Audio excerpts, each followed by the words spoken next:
Baik, Assalamualaikum warahmatullahi wabarakatuh. Perkenalkan kami dari kelompok 4, Text Processing 2023C. Di sini kami akan memaparkan hasil proyek kami yang berjudul Pendeteksian Hoax dan Misinformasi tentang Pemilu 2024 di Twitter menggunakan klasifikasi teks. Next.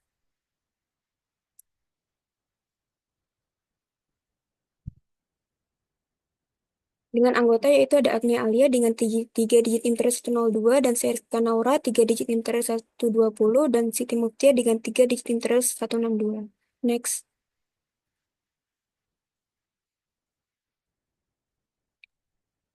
Di sini ada diagram alur. Yang pertama, scraping dataset, Twitter using API, proses processing data, venture engineering, yang terakhir modeling using qualification text.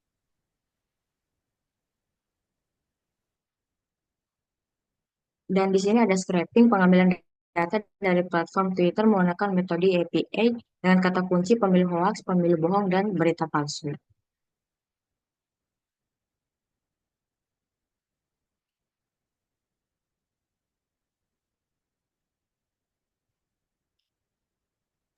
Di sini ada processing, pertama penyortiran, dua lower casing, tiga removing, empat removing hashtag, removing retweet, removing link, tujuh removing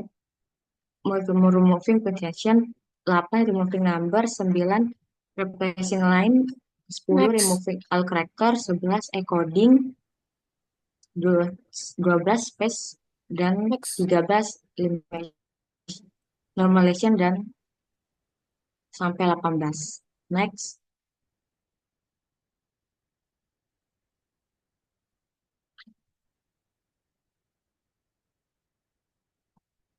Di sana ada pre-processing berita hoax, hoax, berita palsu, bohong, pemilihan, dan berita bohong. Next.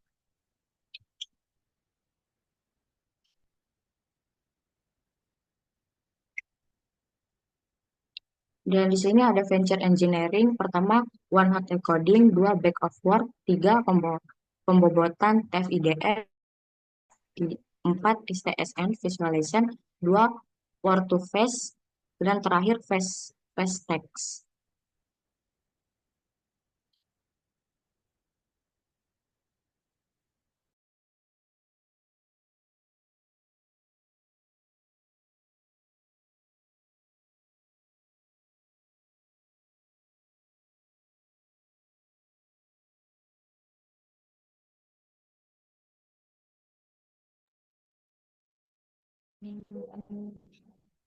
Baik, selanjutnya saya akan menjelaskan mengenai hasil pemodelan yang telah kami lakukan.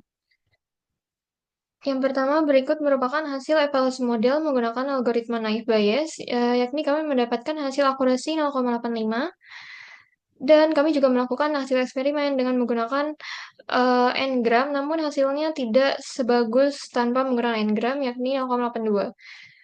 Selanjutnya kami melakukan hasil confusion matrix, yakni hasil akurasi yang digunakan itu yang tanpa n-gram didapat sebagai berikut. Lalu kami juga melakukan ROC AUC dengan skor 0,93 dan hasil true positif, false positif, true negatif, false negatif sebagai berikut. Lalu algoritma kedua yang kami gunakan adalah algoritma support vector machine.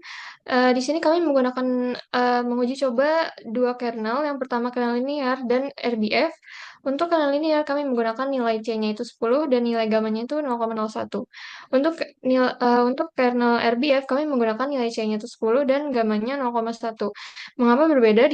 Di sini kami telah melakukan pengujian dan hasil maksimalnya itu berada di C tersebut dan gamma tersebut. Untuk kernel linear kami mendapatkan akurasi presisi recall dan advance score-nya itu 0,91 dan sama halnya dengan kernel RDF. Di sini dapat disimpulkan bahwa SVM merupakan model yang konsisten. Lalu setelah itu, seperti halnya di naive Bayes, kami juga melakukan visualisasi confusion matrix-nya dan didapat sebagai berikut. Lalu kami juga melakukan ROC AUC-nya sebagai berikut. Untuk di algoritma SVM ini kami mendapatkan skor yang jauh lebih baik yakni 0,98. Nah, ini merupakan insight final dataset. Final dataset yang kami gunakan adalah dari eh, hasil prediksi menggunakan algoritma SPM. Berikut merupakan pie chart-nya dan histogram bertumpuknya yang mendefinisikan distribusi panjang teks pada label hoax dan non-hoax. Lalu ini untuk insight per kelas. Yang pertama ada kelas hoax, ini merupakan word cloud-nya dan top 10 words-nya. Lalu ini insight pada kelas non-hoax. Ini ada juga word cloud dan top 10 words-nya. Kesimpulannya, kami jadinya penentuan metode terbaiknya adalah algoritma SVM dengan RBF. Mengapa begitu? Karena uh, algoritma SVM dengan kernel RBF ini menghasilkan performa terbaik dengan mendeteksi hoax dengan sensitivitas yang lebih tinggi sesuai dengan judul kami di awal dan tujuan kami di awal. Meskipun performa akurasi kedua kernel ini sama, namun kernel RBF ini lebih unggul dalam mendeteksi hoax yang indikasikan dengan recall yang lebih tinggi, sedikit lebih tinggi sebesar 0,9 dan F1 score yang sedikit lebih tinggi yakni 0,9. Selain itu, kernel RBF ini menghasilkan jumlah false negatif yang lebih sedikit, yaitu hanya 7 dibandingkan dengan kernel linear yang memiliki 10 false negatif.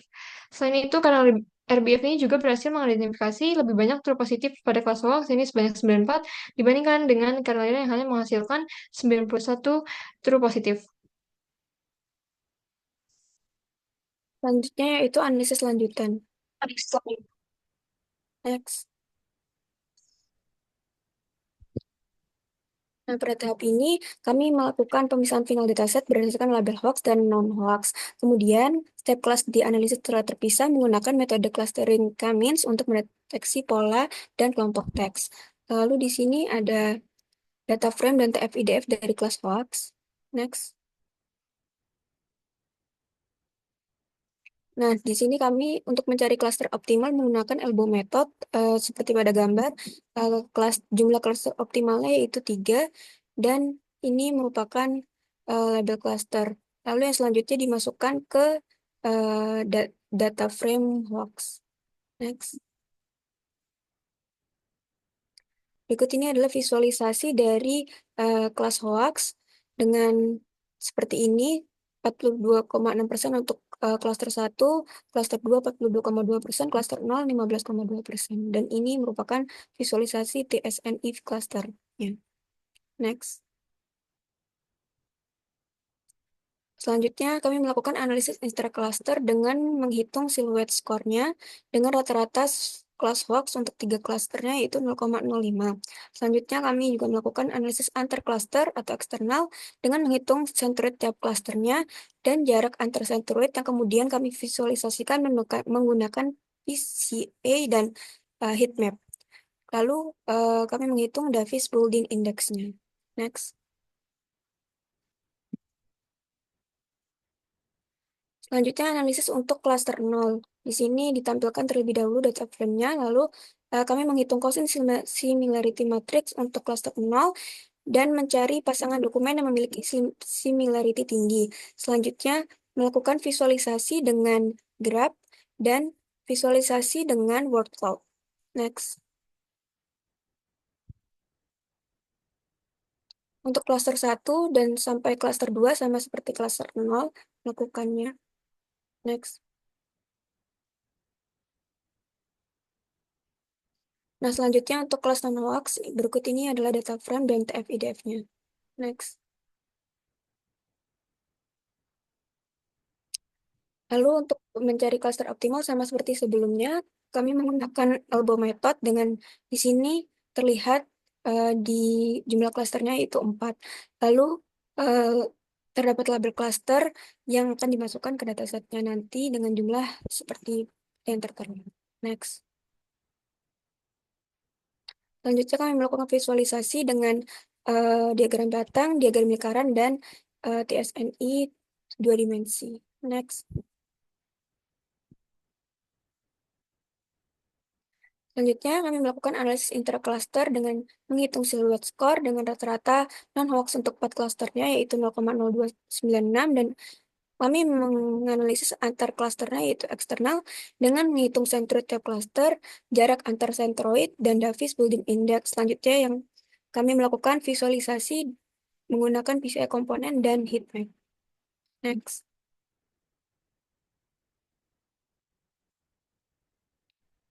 Selanjutnya, kami melakukan analisis untuk klaster 0, sama seperti di kelas Hawk sebelumnya, menghitung similarity, dan mencari pasangan dokumen yang memiliki similarity tinggi, dan lalu memvisualisasikannya menggunakan graph dan word cloud. Next. Untuk klaster 1 sampai klaster 3 sama seperti klaster 0.